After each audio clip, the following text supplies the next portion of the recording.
these teams are kind of last I heard, Bobby, the teams are kind of in the dark, all kind of waiting, and they weren't hearing anything. And so they were just like, well, maybe it's Cleveland, but I don't know if anybody is hearing anything. Well, and that goes back to your point, and it's not like they're all sitting up with a $40 million slot, right? Like really the only, and they don't have to. Yeah, they don't have to. I mean, really the only thing that, Harden remains unsigned, and and that will be done as far as whatever the number will be with him, and Draymond in Golden State, and Peyton Watson. We'll probably talk about him in a minute in Denver. There's not much heavy lifting that some of these teams. Philly's basically done with their roster for the most part. Miami's got some openings they've got to figure out. But it's not like, I remember in was it 15, Brian, when he went back to Cleveland? Yeah, like 14. 14 in the summer of 14. Like I didn't know, but I had an idea that he was going back because we did a trade with the Cavs where we took Jarrett Jack and Sergei Karasev because they needed to clear the money out to get them. So you're thinking like, do we do it just to do it? And even though LeBron is going there, or do we need a backup point guard? Who cares? And we wind up doing it, and the money they wound up clearing out enough. I think they traded Tyler Zeller also to the Celtics as far as that deal, and they wound up clearing out the money here. But in this case, totally different ball game. I'm out here in Salt Lake City Summer League, and obviously there's a lot of scouts and executives and whatever, and I can't tell you how many times I either heard or asked, like, where do you think he's going? It's one of the first things that comes up in conversations. And the majority opinion is he'll head back to Cleveland. But no one is operating with knowledge. Like this exactly. is the thing. Like I was going to say, everybody is guessing. I wish I could tell you my sources are saying X, but the sources I talk to aren't speaking with knowledge, and the people who have knowledge are not speaking. So look, I'm not saying that Shams doesn't have a good idea. I'm just saying I don't. I wish I could tell you for sure. I don't.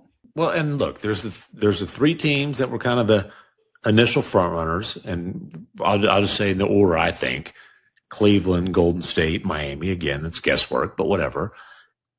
I know Denver is optimistic. Minnesota is optimistic.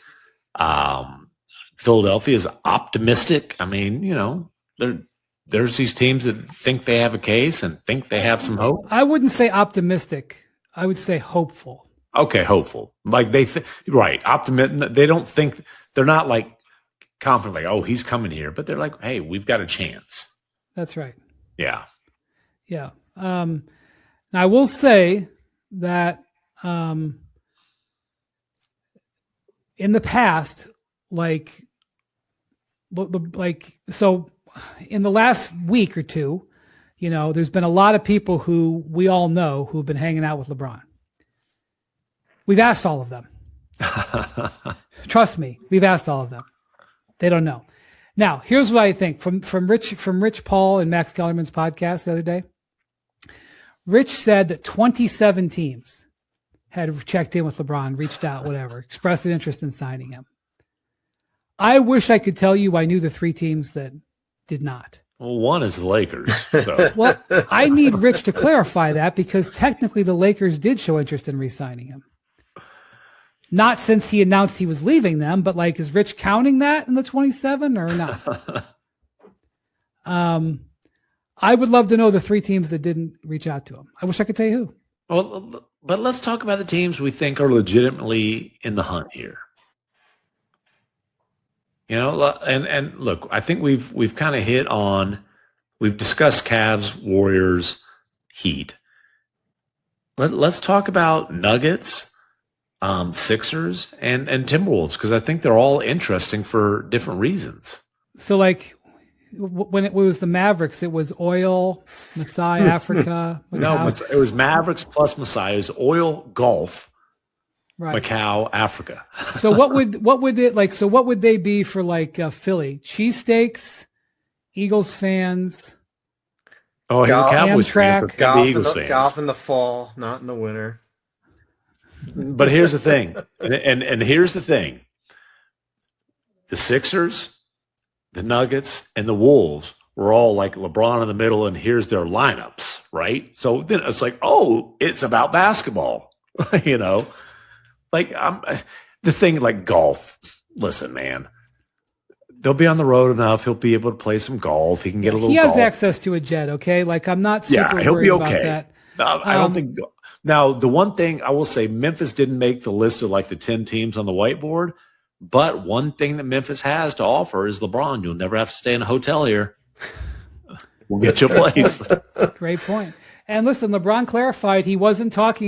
All right, let's talk about what everybody in the NBA is actually waiting for right now. Because this LeBron free agency situation is unlike anything we've ever seen, and I think we need to have a real conversation about what's actually happening behind the scenes. First of all, let's just acknowledge the elephant in the room. LeBron James has done it again. He has once again got the entire league on the edge of their seats, and what he decides in the next 24 to 96 hours is going to determine a lot about the upcoming NBA season in a way that we've never seen before. And that's not hyperbole, that's just the reality of the situation. Now, here's what's fascinating to me. Rich Paul, LeBron's agent, went on Max Kellerman's podcast and said that 27 teams had checked in on LeBron. 27 teams. I wish I could tell you which 3 teams didn't reach out, but let's be real, one of them is obviously the Lakers, and that's just awkward. But what I find even more interesting is that Rich Paul also declared that this decision will be based on happiness, which is impossible to quantify. You can't measure that. You can't put that in a contract. You can't analyze that on a whiteboard. Happiness is whatever LeBron says it is on any given day, and that's what makes this whole thing so unpredictable. Let's talk about the actual teams in the mix because this is where it gets really interesting. The 3 front-runners, and I'm putting them in this order for a reason: Cleveland, GOL, Denver State, and Miami. But then you've got Denver, Minnesota, Philadelphia, all of them hopeful. And I say hopeful, not optimistic, because nobody actually knows what's happening. I've been talking to people around the league, I've been asking around, and here's the honest truth: the sources I talk to aren't speaking with knowledge, and the people who have knowledge are not speaking. Shams might have a good idea, but I don't. And I think that's the same for most people in the NBA right now. Everybody is guessing. Everybody is just trying to piece together clues. Now, the Denver possibility is really fascinating to me because LeBron and Jokic together, those are 2 of the most brilliant basketball brains walking the face of the earth. Watching LeBron play with Jokic would be incredibly enjoyable, and I'd love to see it. But here's the thing: the Nuggets are currently playing this dance with restricted free agent Peyton Watson, who just so happens to be represented by Rich Paul and Clutch. Do you think that's a coincidence? Probably not. But also, Peyton Watson has done enough to get paid on his own, so it's not like he needs LeBron's help. But let me tell you what really stands out to me: the history here. Because when LeBron has made these moves in the past, the teams never knew. The Heat didn't know he was coming. The Cavs didn't know he was coming back. And I know the Cavs didn't know because they were about 10 minutes away from offering Gordon Hayward a max contract. Offer sheet. Gordon Hayward was literally in the building in Cleveland, and then Mark Termini, one of LeBron's agents, found out and called them up like, "What are you doing? Why are you spending your cap space?" And Gordon sitting there like, "Wait, I'm not getting an offer sheet today?" That's how it works. Nobody knows until LeBron calls and says, "Yep, I'm coming." And that's what's happening right now. The teams are all in the dark. They're waiting. They haven't heard anything. So they're just like, well, maybe it's Cleveland. But honestly, nobody knows. I wish I could tell you for sure, but I can't. Let's talk about the Philly, Denver, Minnesota fits because this is where it gets really fascinating. The Sixers, the Nuggets, and the Wolves, you put LeBron in the middle of those lineups and suddenly it's all about basketball. And that's the thing: if it's about basketball happiness, that includes touching the ball on most, if not every, possession. LeBron can still play multiple positions. He showed last year he can do it. But I do think he'd prefer to be on the ball, not standing in the corner waiting for a spot up 3. So when we talk about these teams, let's be real about what we're looking at. Denver would be Jamal Murray, Christian Braun, LeBron, Aaron Gordon, and Nikola Jokic. That's a hell of a lineup. Golden State with Steph and LeBron? Incredibly enjoyable. Minnesota with Ant Edwards? That would be special too. But here's the thing: you could add LeBron to any of these teams and go wow. That's just who he still is. Now, I have to call out the people who are acting like they knew something all along. I've been hearing people say, I told you the Rams were going to be elite, when they had them ninth in their tiers. You can't claim that. You don't get to say I told you so when you had them below the Lions, below the Packers, below the Commanders. That's revisionist history, and I'm not having it. The same thing applies to LeBron coverage right now. Some people are going to pretend like they knew exactly where he was going all along, but the reality is nobody knows. The people who are hanging out with LeBron, we've asked all of them. Trust me, we've asked. They don't know either. They're just enjoying the ride. So where do I think this actually goes? I think Cleveland makes the most sense for a bunch of reasons: the narrative, the history, the homecoming factor. But I also think Denver is a legitimate possibility that people aren't taking seriously enough. Golden State is always going to be in the mix when you talk about LeBron because of the Steph connection. But here's what I really want to say about all of this: we need to check our biases. We need to be honest about what we know and what we don't know. I'm not going to sit here and tell you I have insider information because I don't.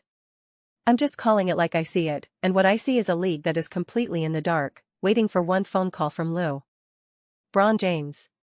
And honestly, that's what makes this fun. That's what makes the NBA great. The drama, the uncertainty, the excitement. That's why we love this. So let me ask you, where do you think LeBron is going? Cleveland? Golden State? Denver? Somewhere completely unexpected? I want to hear your thoughts. Drop them in the comments below. I read every single comment, and I want to get some real discussions going here. Agree with me, disagree with me, I don't care, let's just have some fun with this. If you're enjoying the content, please do consider subscribing. We're building an amazing community here, and I love seeing you be part of it. Hit that thumbs up too, it really helps with the algorithm and getting these videos out to more people who want to talk about this stuff. I think the next few days are going to be absolutely wild. This is going to be a free agency period that we'll be talking about for years.